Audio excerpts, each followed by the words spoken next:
Welcome to the Teachers on Fire podcast, where I profile agents of growth and transformation in education today. Each guest shares their highs, their lows, their passions, their goals, and the resources that are shaping their thinking and inspiring their practice. For show notes and links from each episode, visit teachersonfire.net. You can also follow the show at Teachers on Fire on Twitter, Instagram, and Facebook. And of course, please subscribe to the show wherever you listen to podcasts. I'm your host, Tim Cavey. Let's meet today's guest. Today I'm speaking with EVO HANNAN. EVO is an educator, education leader, freelance designer, and speaker. He is passionate about promoting confidence in students through innovation and agency. You'll find him at hashtag Agents4Agency and hashtag CrazyPLN. Follow EVO on Twitter at EVO_HANNAN, on Instagram at project.decade, and on his blog at evohannan.com. EVO, thank you so much for coming on the show today. Are you ready to talk education? Absolutely. Thanks for having me on the show, buddy. It is a pleasure, EVO. This is one of those international calls that I get to really enjoy. Why don't you start by telling us a little bit more about your current context in education? It's a little bit different. Describe what life looks like for you on a daily basis. I'm now 19 years as a teacher of design. I taught in the UK for 6 years, and since 2007 have been in Dubai. I am in my third school in Dubai. I'm currently teaching in Dwight School, Dubai. I teach design at NYP level. I lead innovation and entrepreneurship in the school as well. And then I do quite a few passion projects that relate to education and motivating people outside of my daily life as well. I can't wait to get further into some of those passion projects that you mentioned, EVO. I particularly want to know more about your Instagram handle, Project Decade. But first of all, let's get into story time. Why don't you share with us about a low moment or an experience of adversity that you've faced somewhere in your teaching or education career and describe how you overcame it? Sure thing. I'm going to actually share with you something that happened only 48 hours ago.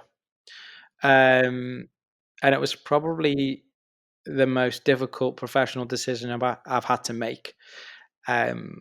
So I launched the agency, this student agency project, on the 6th of November with a group of lead agents who are all educators, inspiring educators from the States. And this idea, through a series of chats and so on Twitter, grew into the popularity where we could host professional development sessions, live sessions, and they were organized in New York, Houston, and San Francisco. That they were meant to actually come up at the end of March and at the beginning of April.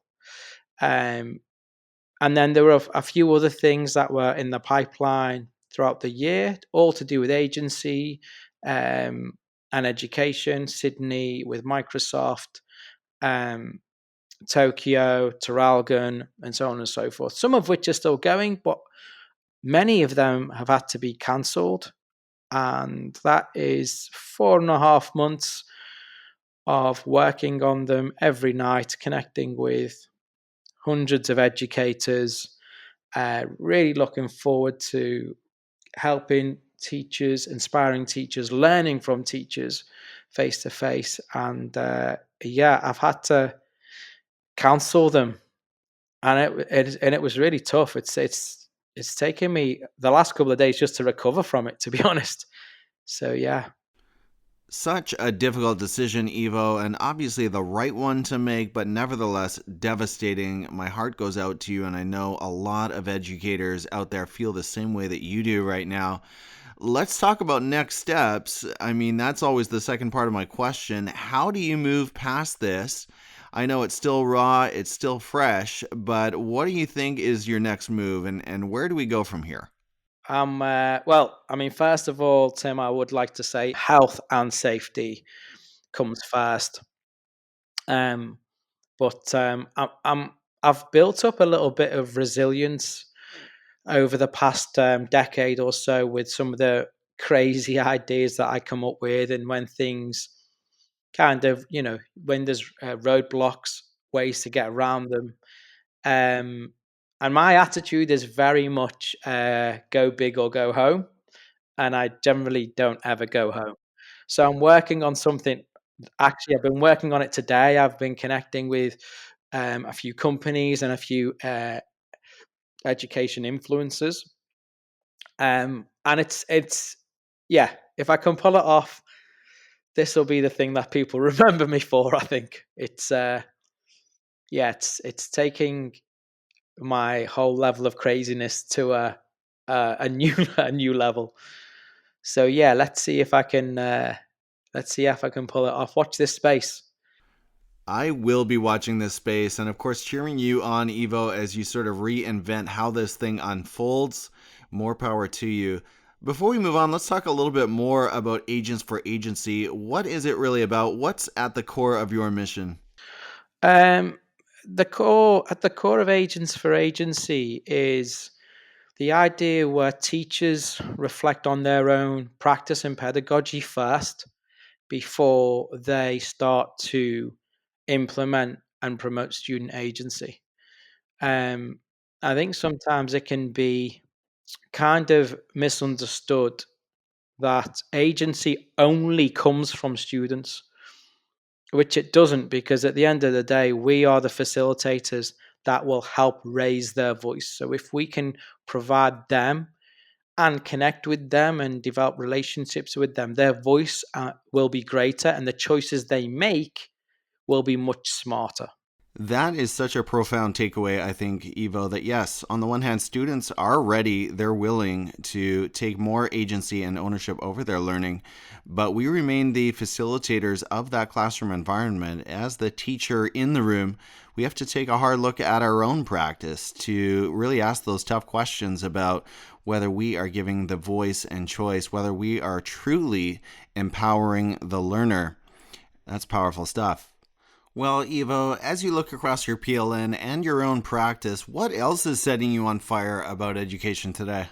One of the other things that I'm very passionate about, as well as collaboration, I love collaborating with people, is innovation. And this seems to be a term that's quite overused in education and everyday society, really. Um, but through my years as a design teacher, the meaning of innovation to me is quite functional, really. And I've created this innovation model that really underpins everything that I do in education. This idea of these four kind of pillars, which are knowledge, creativity, characteristics, innovative characteristics, and then developing culture. So that's like really the main heartbeat of education that I have is innovation, and agents for agency has stemmed from that heartbeat, that fire of innovation. So that's definitely the main driver for me. That's very, very cool, Evo. I love the four pillars of innovation. Again, they were knowledge, creativity, characteristics, and culture. Speaking of innovation, I'd be curious to hear who are some of the voices that you look to, that you listen to in terms of what innovation can and should look like in education. I'd say one of my big influences is Tony Wagner. I think his work is awesome. There are a bunch of people around the world who talk about and tag innovation into their work. We have I've got a couple of people in the Far East. Ryan's one of the guys. I can't pronounce his surname, but he's really big on innovation. Uses a lot of tech. Craig Kemp's very big as well. These are guys all around the Far East area. Adam Hill, and then if I come over across to the Middle East, I've got quite a few people. Kieran Kelly, Steve Bambury's a big one. He's very big on VR as well.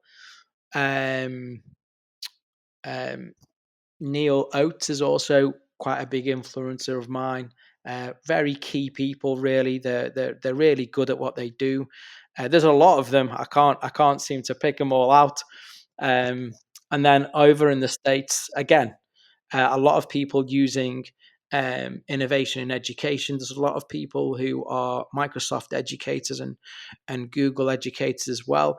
I don't know as many personally because I haven't spent that much time there. Hopefully, I will do in the future. But there's a lot of movers and shakers in the States who are doing some great work. Yeah, it's a big kudos to them because they're helping to move education forward.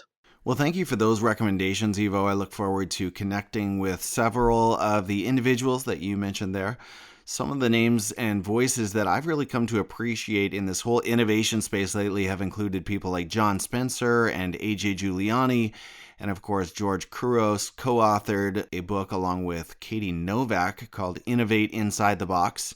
And really that is exactly what you're doing, isn't it, in terms of this conference or series of conferences. You've got these resource constraints, let's say. You're not able to meet physically as you planned. You are severely limited in that respect. And so you are moving into innovation and improvisation. And that's the sort of thinking that we want from our students as well. And then something that has been coming from John Spencer, I listened to his podcast, and he's been talking about, hey, innovative thinking can come out of our use of vintage resources, out of analog resources, right? And I think sometimes we get stuck on this idea, this notion that for something to be innovative, it's got to be the latest and greatest. It's got to be the newest digital application. And certainly it's not to say those things cannot generate innovation. They certainly can, but they are no guarantee. And sometimes the very best innovation we see comes from situations where we are severely limited. We're restricted in terms of our options. And that's where we see that creative thinking come through and that innovation. Yeah, hopefully I'll catch up with these guys when I go to the States. They are some awesome people, and I'll second that. I would love to meet them as well. Evo, as you look ahead to the next 12 months, what is next for you in terms of your own professional growth and practice? I think for me, I improve my practice a lot through my PLN, learning from others, listening to others, and vehicles like InnovationX and Agents4Agency enable me to directly connect to people on an interactive level. Um, in regards to the next 12 months, I would absolutely love the agency network to grow and to continue to inspire people, not just in the US, but across the world. And then also connecting with some of the thought leaders in with innovation to see how my innovation model, my Innovation X model, can expand itself. So again, trying to inspire as many educators as possible to think with how they approach education and provide them with tools, high tech or vintage or traditional methods that keep them in the classroom, inspiring our students so they can become the innovators of tomorrow. I think it's such a great point that as you invest in these movements, whether it be Agents4Agency or Innovation X, you can't help but build valuable relationships across the PLN, across the globe, really, that provoke your thinking, inspire your practice, push you on to bigger and better things.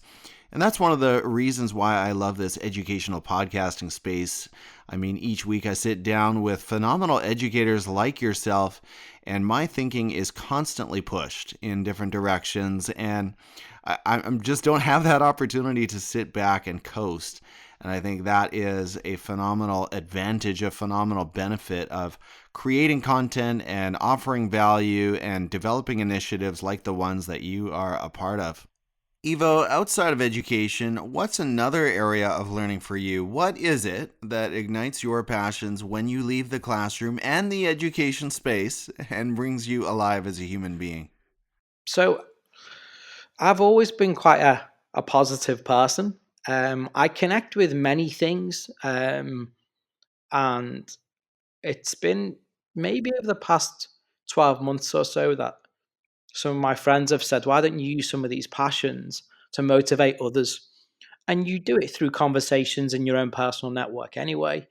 Um, but I took it a step further on the 1st of January and started my first, well, my proper Instagram page called Project Decade, to feed through the passions that I have about motivating others to lead a better life. Project Decade is all about promoting the work that I do, daily inspirations, daily thoughts that I have around 4 pillars: find your inspiration, find your passion, find your places, and find your people. And the whole idea being, if we stay in touch with those four on a daily level, um, we should continue to find ourselves. And if we can do that, that should, from my point of view, help people live much more positive lives. So yeah, over the next decade, I'm hoping to give as much to that message and strengthen that message through my own experiences as possible. I met with a thought leader a couple of weeks ago, actually, who asked me a very direct question about the first 2 pillars, and he said, "What's the difference between inspiration and passion?" Which I knew I'd get people to ask me that. I knew people would be curious, and I responded very clearly, and I said, Jay Z is one of my inspirations, but Jay Z is not one of my passions. So the inspirations can be passions, and they all link, really, but they can also be very separate as well. What a perfect illustration of the distinction between inspiration and passion. Love it. Evo, share about a personal habit or productivity hack that contributes to your success. Is there some sort of app or routine that really helps you get it all done? It is actually quite difficult, and it's certainly something, Tim, that I've learnt to build up over time. Um, I am not a person who has a very healthy daily routine. I need to actually change it, to be honest, because it's kind of all over the place. I wake up to get to school. I don't eat as well as I should. I eat quite irregularly. I drink a lot more than I do water than I used to, which is good. I sleep very late, 1 a.m., 2 a.m. sometimes, which again isn't very good. So those habits need to change. But in regards to working, the work balance of the passion projects, I tried, and I really did a few years ago. I tried the whole, once you get back from work, have something to eat, sit down for 2 hours and dedicate your time to, working on your passion projects, which is what quite a few people give you advice for. And it just didn't work for me. I just found that I was constantly getting fed up with myself. I was like, give yourself a bit of a break. So, what I've managed to do, I call it the hybrid worker, which is after school, catch up with the kids, put them to sleep, grab something to eat, and my laptop with my work is in front of me as I'm spending time with my wife and as we're watching Netflix. Funnily enough, more than likely she's going to be on her laptop as well, just due to the nature of her work. And what it allows me to do, Tim, is it allows me to work as and when I want to. Because at the end of the day, on certain nights, if I don't want to work, I shouldn't have to. I'm managing my own time, and the pressures that you can sometimes put on yourselves can actually send you off. That can send you off on a tangent. And I don't want to lose myself. I love what I do, but I need to maintain a balance where at the end of the night, I don't feel that I haven't given myself a mental break. I don't feel at the end of the week that I've lost myself and I haven't spent time with my kids. But I'd say every evening, that hybrid worker, it's giving me about 90 minutes of progress. I probably have my laptop in front of me for about 3.5 hours, but for about 90 minutes, I'm getting stuff done on and off, and that's okay. I'm happy with that. An extra 90 minutes a day, that's cool at the level that I'm at now. So that's the advice I would give to people if you're working on stuff. Try not to kill yourself over it. At the end of the day, there's always tomorrow, there's always the day after. Your work will get done, you will achieve your goals, but you've also got to live a life. You've also got to maintain a level of well-being. So yeah, just make sure you take care of yourself as you're trying to develop professionally and personally. Can I just say, I really like the way you explain that, Evo. I mean, we hear so much pressure about be present, be fully present in the space. And certainly there is a place for disconnecting and simply being in a space with loved ones and with other people that we relate with. But you're taking that pragmatic approach to say sometimes at the end of the day, maybe the best medicine or the best solution, the best choice is to sit down on the couch, in your case, beside your wife, beside your partner, and you've each got your laptops open and you've got Netflix or whatever on the screen. And no, it's not the most productive space, and it's maybe not the purest relational space, but you're in that space together, you're chilling, you're relaxing, you're enjoying each other's company, and you're chipping away a little bit at those passion projects, and all of it together maybe is the best medicine at the end of a day or at the end of some of your days.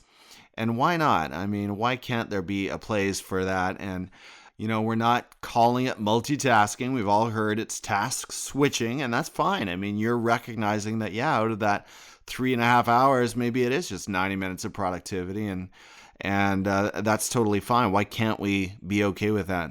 All right, Evo, it is time for your quick picks, and here we want to know the education voices and resources that are shaping your practice and inspiring your thinking today. So starting at Twitter, tell us about someone we should follow there and share why they've been inspiring you lately. Um, I- you know, I can't be a someone, Tim, because there's just, I've been using Twitter. This is for anyone out there, whether you use Twitter or not. I've been active on Twitter for 18 months. And when I started using Twitter, I think I had about 400 followers. I didn't even really understand what it was for. And then I've started to develop connections who networks and so on and so forth. And I would say 18 months later, my Twitter is busier than my WhatsApp.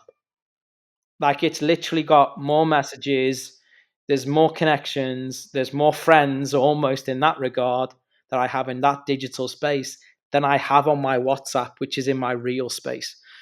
So it's hard for me to particularly point out a person because as I've managed to collaborate on my projects, I mean, all of the lead agents, every single one of them, I'm going to try and not miss anybody out. Let's hit this. Kelly Bari, Vernon Wright, Courtney Jones, Barbara Bray, Chris Quinn, Walter Greason, Jenny Makin, Laura Brower, Chris Wilson, Adam Hill. I mean, these guys are just on a daily basis are constantly inspiring me just with the stuff they do and the suggestions they make to me on and off Twitter. And then the crazy PLN who are just mental anyway. That's another 20 odd people in there.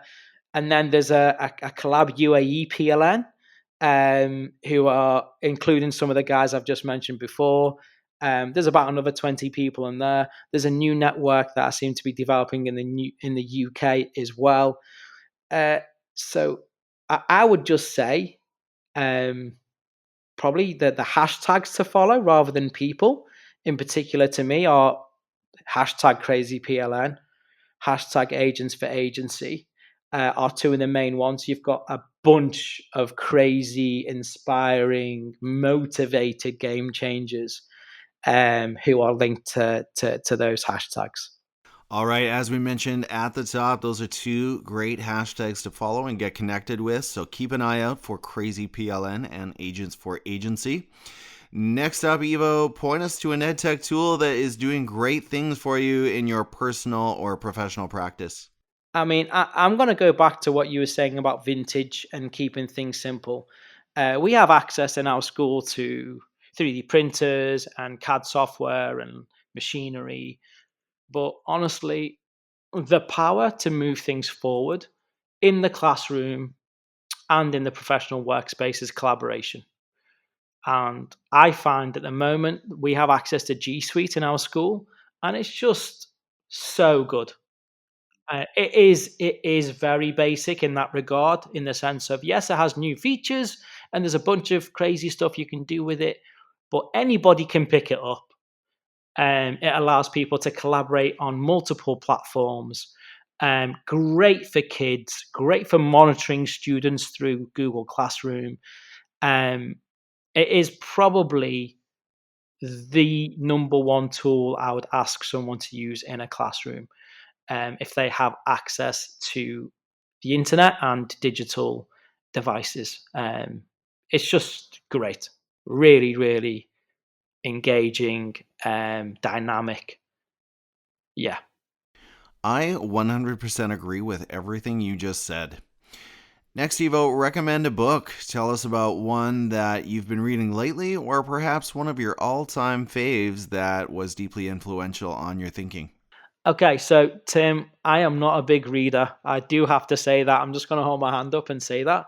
It's not that I don't like reading. It's I just seem to have so many things going on, and I'm trying to just create so much stuff. But one of the books that I did read, which is a very short and very easy read that one of my friends bought me a few years back, is by Richard Branson. It's called "Screw It, Let's Do It," and it's the whole emphasis, and it's deeply influenced my personal culture.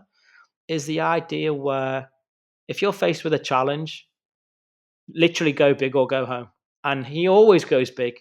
And it has made me go, you know what? This guy, look at where this guy is. Like, this guy's come from nothing.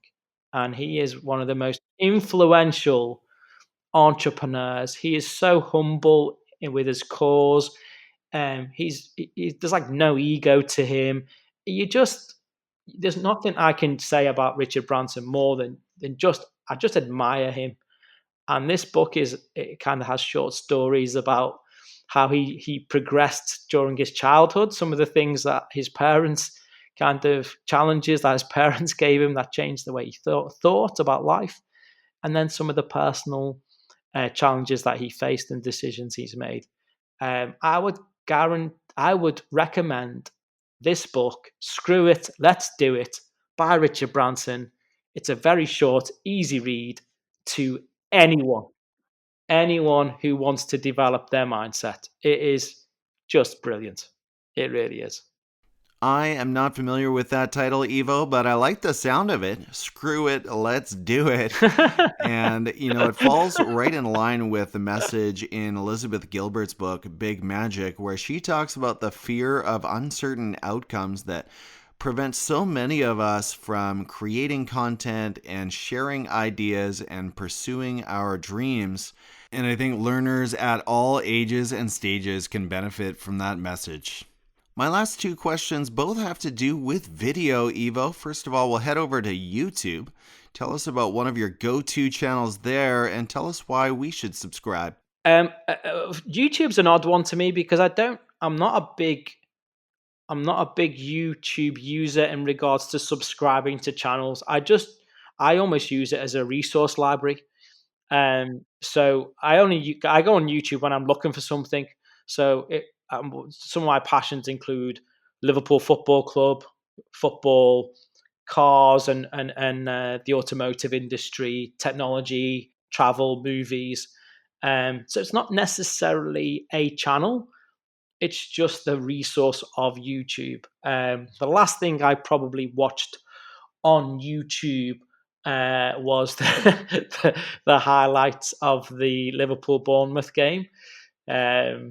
That's just taken place. So they beat Bournemouth 2-1. Yeah, no, it's a great resource, and I say that to students as well. If they're ever stuck for a answer, just type it into YouTube. It'll give you a bunch of them. YouTube is such a powerful resource and it really has become something of a search engine. Yes, I was yes. talking recently to some educators about just the fact that, particularly as we sort out all of this business around remote learning and educators are trying to pick up new tools and applications, before we send off those distress tickets to our school IT departments, just hop onto YouTube. Now, you mentioned Liverpool as one of your frequent searches. Is that where you hail from originally in the UK? Yeah, well, yeah, I'm from the Wirral, which is on the other side of the water. So Merseyside is my area, which includes Liverpool and the Wirral. So yeah, that's where I'm from. Famous for the Beatles as well. If anybody knows the Beatles. That band is not familiar to me at all. Never heard of them. All right, my very last question for you, Evo, is strictly non educational, just for fun. And I think this is particularly relevant as we all spend more time cooped up at home than we would like. What are you watching on Netflix these days? Myself and my wife have very different tastes in what we like to watch on Netflix. She is currently has been watching Love Is Blind. There was a season called Love Is Blind, and I did actually watch that with her. So I'm going to put my hand up, and it was actually a lot better than I thought it would be.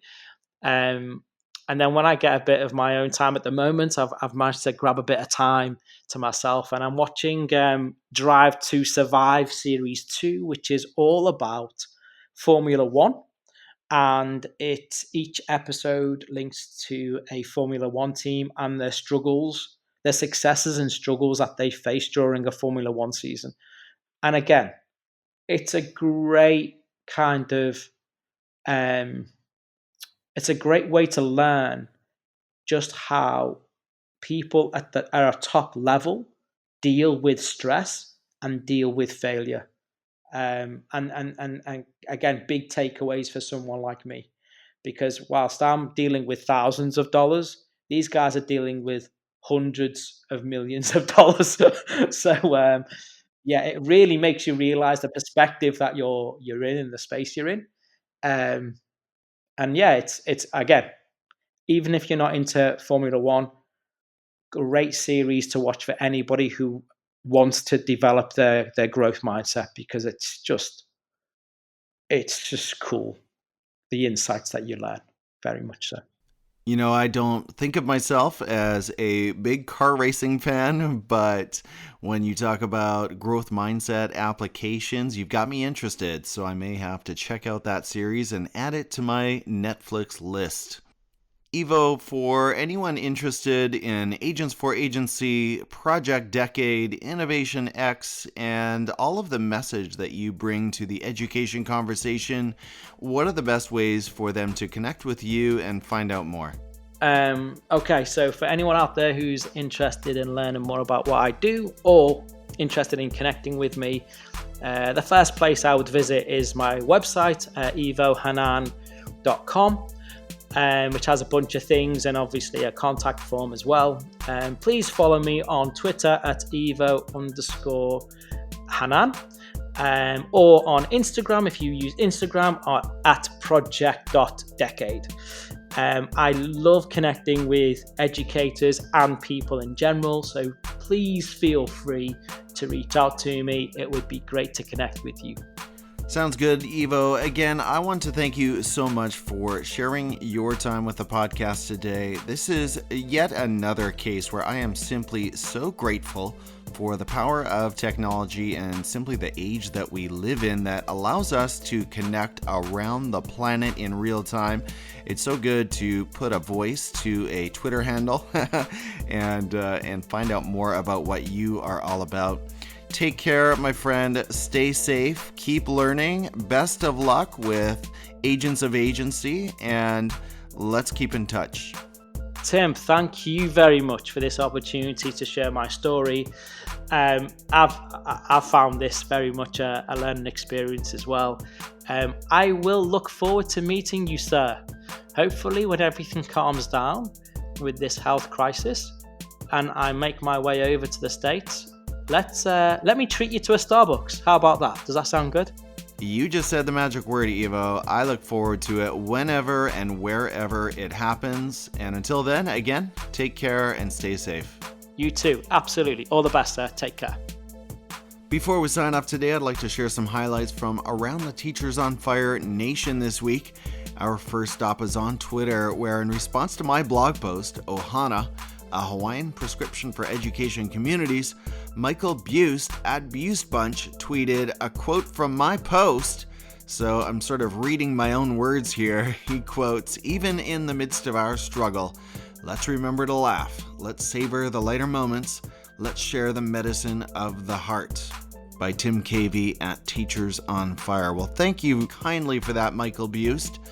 I visited your YouTube channel and I love the greeting you gave your students. I'm now subscribed and I'm thankful that we are connected on Twitter as well. Appreciate that encouragement.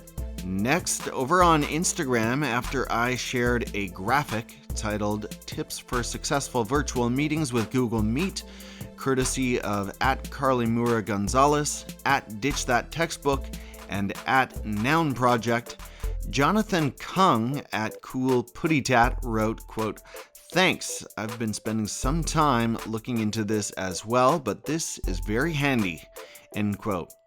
Well, thank you for that, John, and you're not the only one. My school is moving into Google Meet. I start with my students Monday morning, 9 a.m., and so graphics like these that really help orient students and understand proper etiquette and expectations are super helpful. Thank you again to Carly and Matt and the Noun Project for putting that together. Next on LinkedIn, in response to that same blog post, A Hawaiian Prescription for Education Communities, Sonia Noriega wrote, quote, "I read your Ohana post. Beautiful reminders of what we can be. My sister and brother were the professional teachers. My 43-year career was as a med lab technologist. In between, I did get to teach some PhD folks about our computerized chemistry systems. I just want to say that your writing was amazing. Hopefully many will read and get excited about your Ohana," end quote. Well, Sonia, that was so sweet and heartfelt, and seriously, that made my day. So thank you so much for commenting. I don't know if you will see this shout out when it shows up on LinkedIn. I sincerely hope that you do, and I'm glad we're connected as well. And to all who have read, viewed, liked, retweeted, commented, or replied to my content on any of these platforms, thank you. You are the fuel to my fire, and I so appreciate your support. Once in a while, I run polls on Twitter, and I did one this week that I think you'll be interested in. I tweeted, "I'm curious, teachers, do you plan to share your phone number with the parents of your students? Justify your position." Well, that question got 371 votes, either yes or no, and the final results were, drumroll, yes, the yes vote got 20.2% of the vote. The no vote got 79.8% of the vote. It's an interesting question, right? Do you share your phone number? I think most of us fall to that no category. I wondered if, as the teacher's role is evolving in the current crisis, I wondered if that point of access might change. But it seems like most teachers are a firm no, or a hard pass on that one. Over at the Teachers on Fire magazine on Medium this week, there were more great pieces written, and I have to tell you, we continue to break records for minutes spent on the magazine, so I'm so thankful for these incredible writers. Lynn Thomas wrote 2 pieces, one called U is for Unhappy, Not Anymore, and another piece called V is for Village. And if you can't tell, Lynn is writing her way through the alphabet. Lynn, you're getting close to the end, and I'm loving the applications and thoughts you're drawing out from each of these letters as you make your way through. Kelly Christopherson published Together We Can Overcome, Find Your People, Stop, Watch, and Listen. 3 separate pieces on the magazine this week. Mark Horner wrote Finish the Race. Debbie Tannenbaum published A New Normal. And teacher Tom Hobson wrote How We Are Teaching Children to Hate Reading. Bit of a controversial title, and I have to tell you, that article absolutely blew up. So if you are a proponent of childhood play and learning through play, make sure you check out his piece, How We Are Teaching Children to Hate Reading. All great stuff, and I have to say, once again, I am so inspired to look through these pieces. If you're wondering how you can find the Teachers on Fire magazine, well, you'll find it on Medium. Medium is accessed at medium.com or on the Medium app. If you'd like to join our writing team there, your first step is to create a Medium account using your Google credentials. Message Teachers on Fire on any social media platform for more details. Speaking of blogging, check out the Teacher Blogs podcast, where you can hear blogs read aloud by their authors. Recent posts have come from Lynn Thomas, Debbie Tannenbaum, and Erica Terry, and your voice could be next. Reach out to me on any social media platform for more details on that. Again, that's the Teacher Blogs podcast. Well, I will leave you with this quote from my reading, Teachers on Fire. It's from a book that you've probably heard of called Dare to Lead by Brené Brown, at Brené Brown. And she writes, quote, "The only thing I know for sure after all of this research is that if you're going to dare greatly, you're going to get your ass kicked at some point." End quote. And she tends to be a little colorful, but it's true, isn't it? That if you dare, if you stick your proverbial nose out, if you take those risks, then you're going to take a beating sometimes. And that's just a fact of life. But we press on, educators. We move on, and we continue to do what we do. And that's what the current coronavirus crisis calls from us. I'm sure you'd agree. Again, I'm your host, Tim Cavey, and I'm so grateful that you decided to spend some of your day listening to this podcast. I hope that in some way the content you heard from EVO HANNAN ignited your thinking and inspired your practice. And I'll meet you next week right here on the Teachers on Fire podcast. Take care and stay safe.